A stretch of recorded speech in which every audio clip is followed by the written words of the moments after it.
Yeah, we should be good to go. Go ahead, Nikhil. All right. Great, guys. Welcome to another edition of our office hours. So today, I just thought we could go over some of the issues that we worked on over the last week and that we've actually resolved for the community. So I'm going to go ahead and share my screen and talk about some of these issues.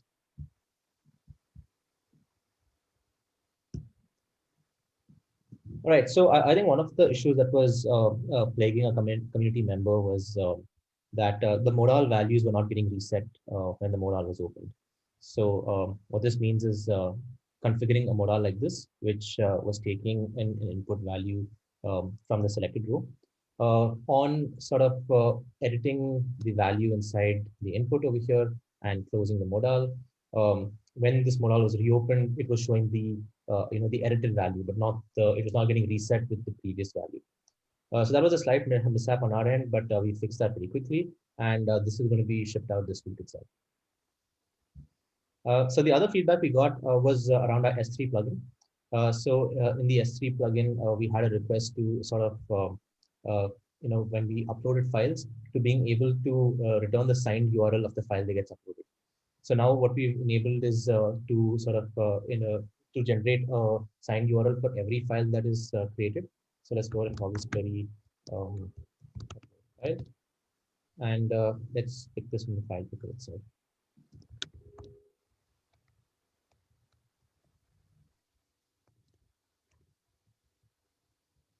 Okay, so we're sending the base64 file data now. And once we basically run this, we can see that it ran successfully. And in the response, we are now generating a signed URL. So using the signed URL, we can actually see what we had uploaded.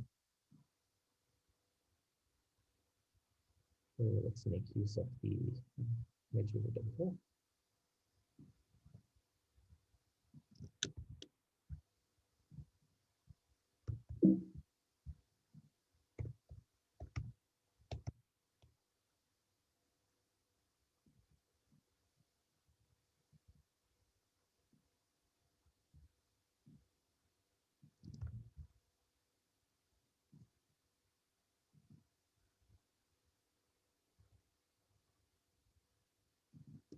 Is this URL not previewable?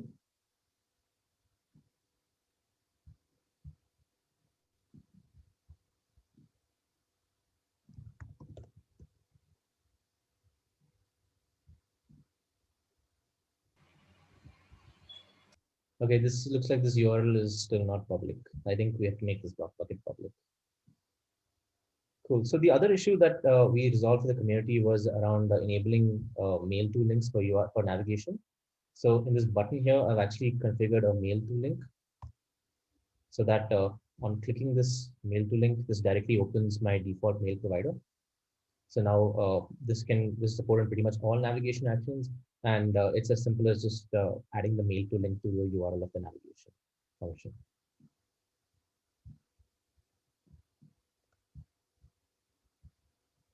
Cool. Another issue that community members were facing was around our error messaging across the board. So our error messages used to be sort of convoluted because we were also adding a lot of the stack trace in our error messages. But now we got rid of that so that if, let's say, we make a slight error in our syntax, the succinct message which is returned by Mongo is actually printed. So this is true for both Mongo and Postgres. We'll also be updating this for all other plugins, but basically error messages are getting a revamp across the board so that they're more readable. So more human readable error messages was another feature that we deployed. And lastly, we also added a sort of slight change to our share feature. So previously, only administrators and developers could invite users, but now we've also given app viewers the ability to invite other app viewers. How we've thought about this invitation is that invitation roles are going to be cascading. So you can only invite users who have a role similar or with a lower permission set than yours. So this way, administrators, developers, and app viewers can all invite users, and we're hoping that this will help people spread applications inside organizations. So yeah, this is sort of the set of community issues that we launched. Another hidden issue that we also have is the ability to disable signups.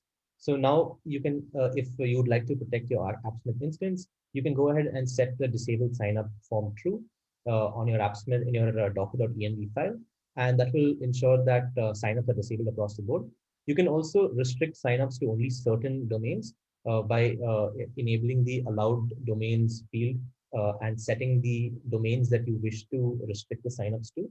This will ensure that people logging in through GitHub, Google OAuth, and form login are restricted to a certain email address.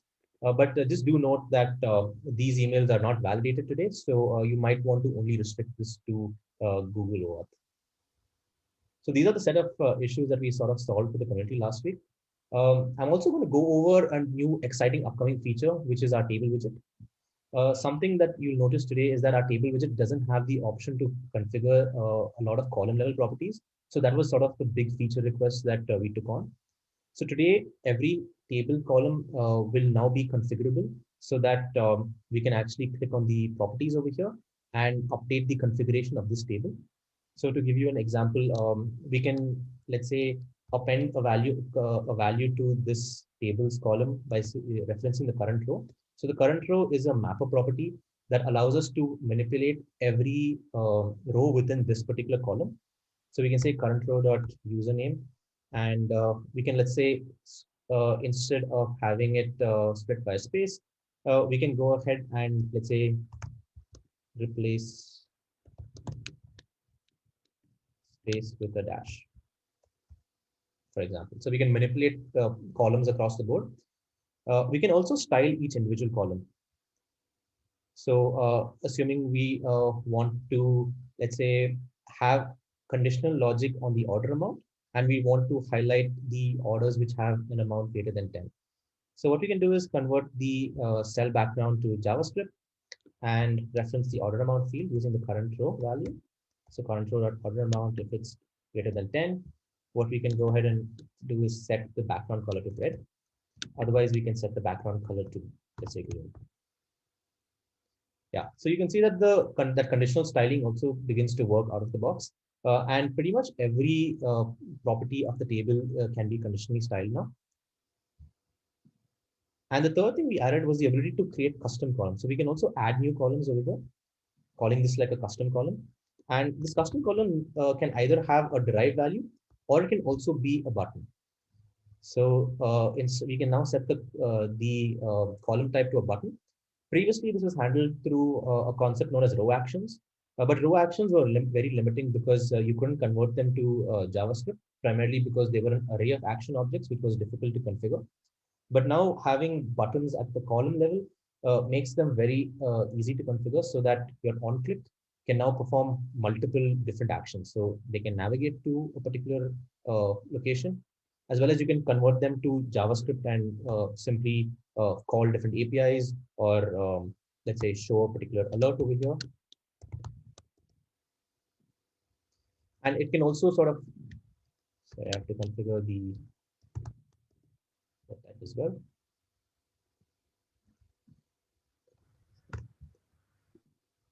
Yeah, and you can also sort of configure it to read different values of the row. So for example, if you want to display a value in another column, you can say current row dot email.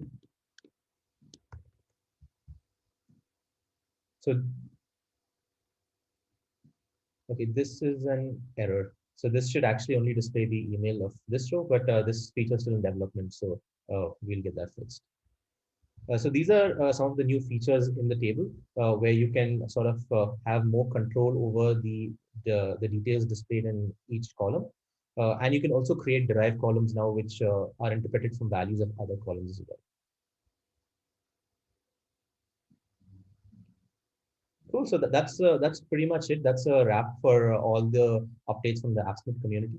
I hope you guys look forward to our updates next week as well.